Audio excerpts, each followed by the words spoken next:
Adam Browne, I mean, Preston have been promoted to the Championship. Adam Browne was involved a lot at the start of last season. They then took him out of the firing line a bit after Christmas. He had one or two issues.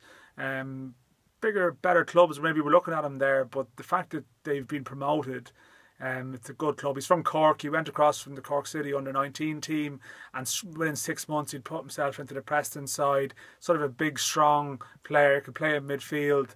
And he's played defence once or twice in his time, but people who've watched him regularly regard him as a really good, all-round talented player, and certainly one to watch.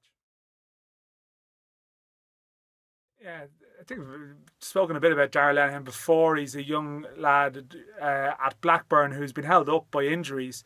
Got involved towards the end of last season in the first team. He's a midfielder who actually covered at defence. He's an Irish under-21 international. Again, very good attitude by all accounts, which will give him a good run at it. Unfortunately, he's got a small bit of an injury, which means he's going to be absent at the start of the season, it seems. But certainly, I mean, I think Blackburn were talking about sending him out on loan, but it seems like he's going to be involved there for a while. But it's a name to remember anyway, Darragh Lenihan. Yeah, Sean Murray has joined Wigan, who are now in League One, which is hard to believe, on loan from Watford, initially for 28 days. Now, we'll see what happens at Watford, where there's been so much ins and outs. But I mean, a couple of years ago, Sean Murray was a real bright prospect at Watford. One of their best young players has come through the system. That then sort of went off the rails a bit in the sense the managers didn't rate him. I mean, Zola loved him when he was there, but he was interrupted by injury last year, and it seems like he's going to Wigan to hopefully get some match practice. Now, maybe no bad thing if 28 days goes well and they try and extend it, because he's a talented player, can play wide, he's creative, and he's someone that needs a start. I think he's someone that could come into the Irish picture if he gets a couple of seasons under his belt, so he's definitely one to keep an eye on.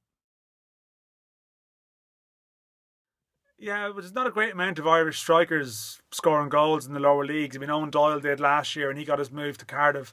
And Paddy Madden's now at Scunthorpe, who seem ambitious enough in terms of getting out of League One this year. They're moving to a new stadium next year. He scored quite a few goals last year, although he was playing on the right, but they seem to have invested this summer, and I think he's a player. He's shown he can score at this level before. He certainly has done so with Yeovil prolifically enough, and maybe this year he could have another good season. I mean, we need him to have one, because we don't have too many prolific scorers in his age bracket, really. Yeah, this Conor Ronan at Wolves. Now, he's someone who may not play very much this season. He was involved with the Ireland under-17s when they got to the European Championships. He's the English-born lad, probably another one of these players that, if he does extremely well, there'll be discussions about his international allegiance. But Kenny Jackett has brought him into pre-season with Wolves. He's a very sort of creative player. He feels that maybe physically he may not be ultimately ready straight away for the rigours of the Championship football, which is very demanding division. But he's just a name to remember, and you never know. I mean, Wolves have a good chance of having a run at it this year. They've lost a couple of players, attacking players, creative players, and maybe he's someone that could get a look in, and maybe after Christmas even, either at Wolves or maybe gets a loan move somewhere else. But I think, again, he's another name for a notebook, another young name to watch.